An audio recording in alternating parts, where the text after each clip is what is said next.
शाज़ेब जिलानी साहब, अब जो पहले बात हो रही थी ब्रेक से, पंजाब हुकूमत है, क्या ये जायज़, आप इंटरनेशनल मीडिया में भी काम कर चुके हैं, जो सहाफ़ती उसूल हैं उसके मुताबिक ये बात जायज़ है कि पंजाब हुकूमत या कोई भी हुकूमत सहाफ़ियों को प्लॉट्स दे? और ये चीज़ मद्देनज़र रखते हुए आपको याद होगा कुछ अर्सा पहले एक प्रेस कॉन्फ्रेंस चल रही थी पंजाब में, मरीम नवाज़ साहिबा ने आना था, तो उससे पहले अज़मा बुखारी साहिबा मुखातिब हुई सहाफ़ियों से और कहा कि अगर किसी ने आउट ऑफ टर्न बात की तो आप लोग जानते हैं ना कि आपकी नौकरी भी जा सकती है।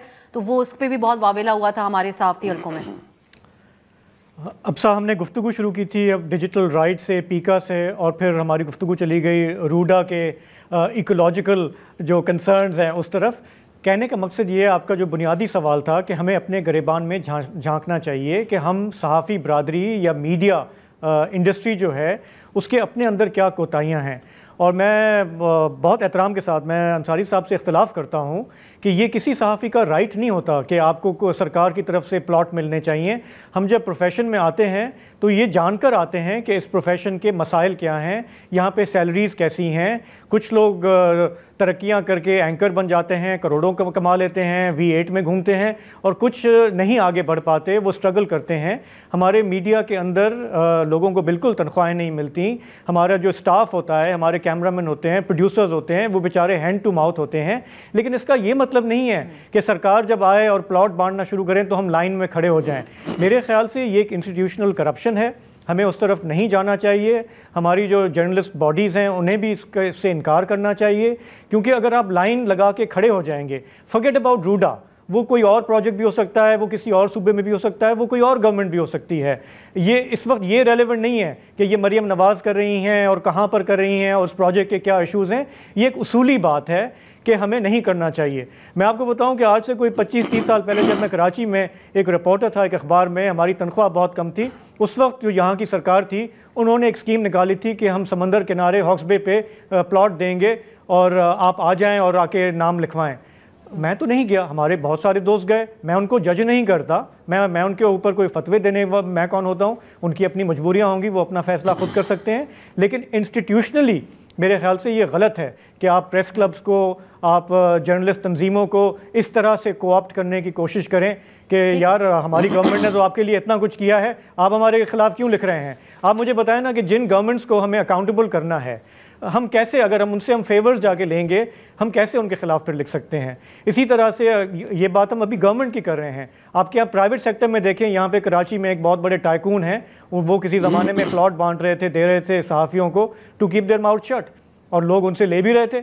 तो फिर तो आप इसको फैलाते जाएंगे तो आप स्लिप होते जाएंगे, कहीं रुक नहीं पाएंगे।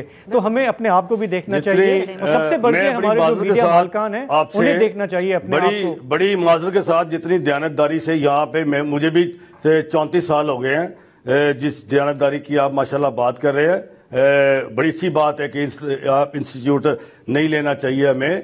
लेकिन मैं दो चीज़ें आपको ज़रूर कहना चाहता हूँ। एक तो ये है कि बड़ी अच्छी बात कर रहे हैं कि हमें ये ऐसे लाइन में लग नहीं देनी चाहिए, ये अमीर आदमी है, ये इसलिए बात कर रहे हैं। मैं आपको बात बताना ये चाहता हूँ कि इसमें कोई अफसर डिस्क्रिमिनेशन नहीं है। ये पहले भी अब ये कोई मरीम नवाज साहबा ने, चीफ मिनिस्टर साहबा ने कोई नया प्रोजेक्ट लॉन्च नहीं कर दिया। ये प्रोजेक्ट 2004 में भी हुआ, ये प्रोजेक्ट 2014 में भी हुआ, ये 2016 में भी हुआ, 2000। अब ये समझते हैं कि जी यहाँ बैठ के बड़ी बासूल किस्म की सहाफत करते हैं। अल्लाह माफी दे, मैं आपको इल्जाम नहीं लगाना चाहता, लेकिन ये बात आप टीवी तक ही कर रहे हैं। जिस तरह आपने अब खुद कहा कि एक बड़े टाइकून ने बड़े बड़े प्लॉट और बड़े पैसे दिए, वो लिस्ट देखी थी आपने, उसमें कौन से 30 मार खान जर्नलिस्ट थे, आपको पता है ना वो कौन कौन थे। लिस्ट भी चल रही है, देखे ना। नहीं, मेरी बात अब सुन लेना। आपने बड़ी बासूल बात की है, वक्त मेरे पास बहुत कम है। नहीं, मेरी बात सुन लें। ये बात ये है कि ये बात बिल्कुल गलत है कि क्या ये चौथा सैतून मार देना है, क्या आपने इन लोगों को गिरा देना है, क्या ये भूखे मार देना है। आप अफजानी साहब अपनी तनख्वाह बताएं। मुझे पता है कि एक कैमरामैन कैसे अपने घर में फाके कशी काटता है, आप भी बात करती है। मैं इसको अप्रिशिएट करता हूं, हुकूमत पंजाब के इस प्रोजेक्ट को अप्रिशिएट करता हूं, अज़मा गिलानी की वकालत को अप्रिशिएट करता हूं, और चीफ मिनिस्टर पंजाब के अप्रिशिएट करता हूं कि उन्होंने बेघर साफियों को जिनकी छतें नहीं है उनको छत दी है। आप इतनी बात, आप बड़े बासूल आदमी हैं, आप बड़ी असूली किस्म की सहाफत करते हैं, वो मैं जानता हूं सारे साथियों को। मुझे भी 34 साल हो गए, शायद आपसे ज्यादा मुझे टाइम हो गया इस काम में, मैं जानता हूँ चीज को। जिलानी साहब, अगर आप एक जुमले में जी।